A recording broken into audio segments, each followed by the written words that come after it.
The story of Elijah, the prophet of fire 1. Israel falls into wickedness.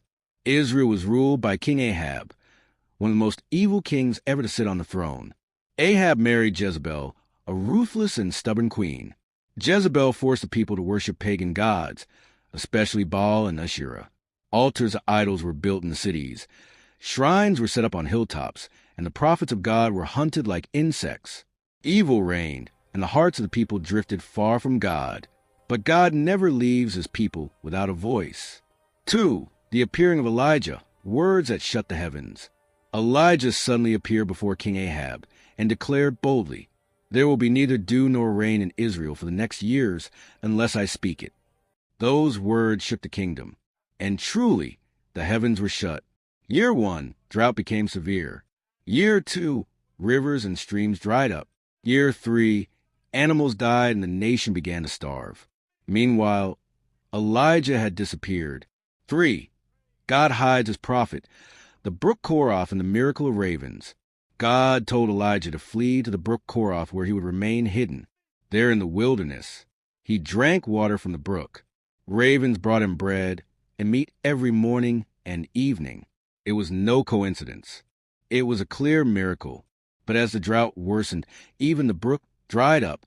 For journey to Zarephath, the jar that never ran out. God directed Elijah to the town of Zarephath in a foreign land.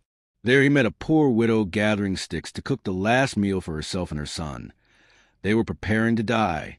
Elijah said to her, "First prepare some for me, then for yourself. For the Lord says, the jar of flour will not run dry, nor will the oil jug run empty." And it happened exactly that way.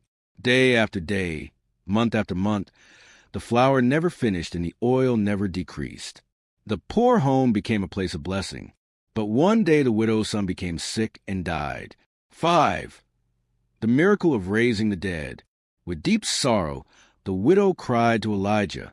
Elijah carried the child to his room, laid him on the bed, and prayed earnestly, "O Lord, let this child's life return to him." And breath returned. The boy was revived. The widow said, "Now I know that you are truly a man of God." 6. Return to Israel, the showdown on Mount Carmel. After 3.5 years of drought, God sent Elijah back to Ahab. The land was ruined, animals were dead, and fields were dust. When Ahab saw Elijah, he shouted, "You are the troublemaker of Israel." Elijah replied, "I am not the troublemaker.